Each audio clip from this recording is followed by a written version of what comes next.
Ready to love, or should I say, ready for therapy? Oh my goodness. Did y'all see what I saw last night? Man, oh man, I thought I was watching the movie Get Out. Naeem. This must have been the biggest bombshell of the night. I really thought I was watching the movie Get Out. I was like, is he in the sunken place? Naeem,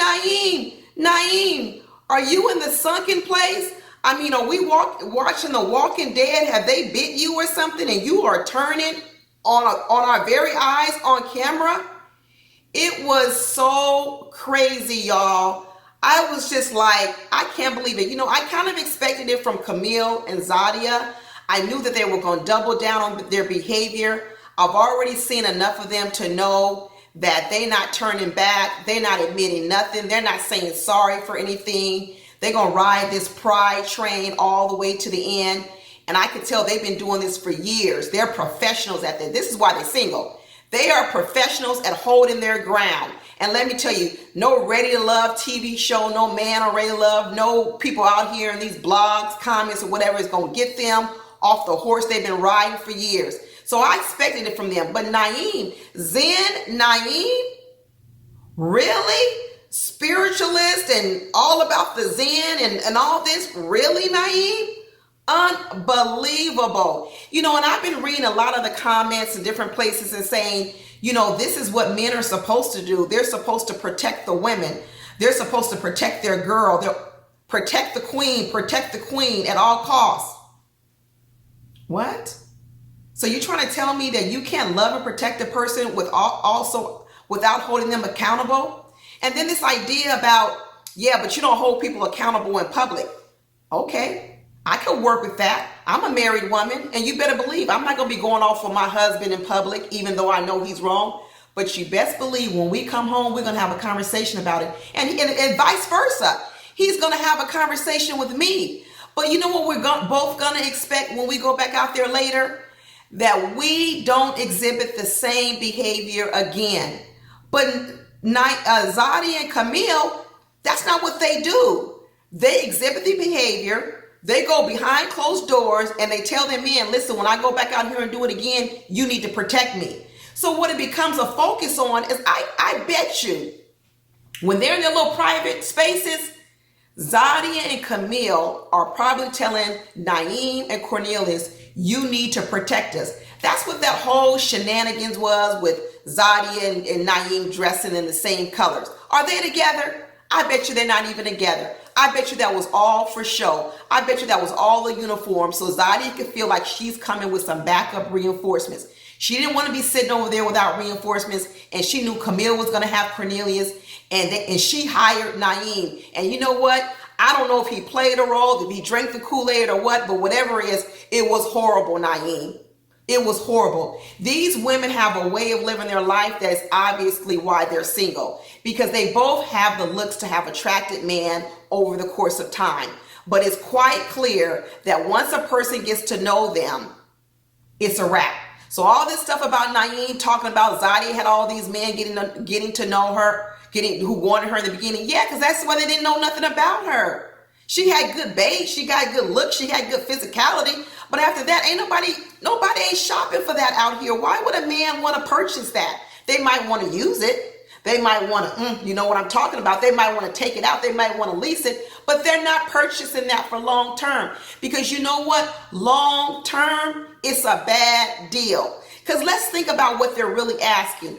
What Camille and Zadia and what they are to each other is they're each other's back. Just like I did all these other videos about Zadia getting burned, Zadia going down with the Brown squad. I did all this other stuff about why she protected Camille, because this is their code. And their code is, hey, when I go out here and I get into a little beef or act a fool or whatever else, you protect me. Got it. That's what I'm going to do for you, girl. Okay. And then when you do it, I'm going to protect you too. Got it. Then we're going to tell our men, when we go out here, you're supposed to protect us. The men say, I got it. And the men say, yeah, and if I get into anything, you're supposed to protect me. Yeah, got it. What happens when the two of you are in it? Because that's what marriage is. What happens when the two of you are in a marriage, in a house, all alone, and you both are here with this argument and this foolishness. Who then is going to protect who? That's why this doesn't work long term. This might work when you're out in the world and you're just burning bridges out here and going from person to person, and you always come calling your reinforcements and your backup. Then you know what? You just burn your bridges. You burn your relationships. You know, you jump from man to man, man to man, woman to woman, whatever it may be, because you really can't sustain anything long term. Because to sustain something long term, you first got to know how to apologize. You got to know how to check your ego and your pride at the door. And you also got to be able to look within and figure out what are some things I can do differently. And all of these women fail at all of these things. That's why they're not going nowhere. You know what? And you know what? Camille and Cornelius, they're actually perfect for each other. I did a whole video on Cornelius. Watch it. Cornelius loves this stuff. He loves this stuff. This is what he lives for. I have figured him out. He loves women like this. That's why that's why in that interview he said the women he was attracted to up front was Zadia, Camille, Tasia, and Courtney. He loves aggressive women. This is his gist. He ain't running because this is where he wants to be. He feeds off this stuff. But you know, later on down the line, it's going to fall apart anyway, because later on, if he want to have some kids, Camille is 42 years old. I don't know how she's going to pump out babies at 45. And Cornelius ain't even talked about putting no ring on it. Ain't even talking about walking up to the altar. And all this stuff about Camille talking about I've been engaged 3 times. Nope, I don't believe it. I want to hear the whole story. I want to hear from the men, because what I've learned about Zadia and Camille is they start the story in the middle. They talk about when someone else did something to them. This is what they was doing with these ladies on the reunion. They were, oh, well, you said this to me. But what they never said was what they said first, what they did first. And that's why I don't believe Camille's story about 3 men really wanting to marry her and it was all up to her. I think this is a story of someone saying, yeah, girl, I quit that job. Really? You quit that job? From what I heard, you was about to get fired. That's the real story. That's the real story. Because when Camille was probably younger, she's a good-looking woman now. When she was younger, she was probably even more good-looking. So she was always able to attract men. She got the body to attract men. She had the looks to attract men. But let me tell you something. The more that man got to know her, the more that man realized, hell to the no.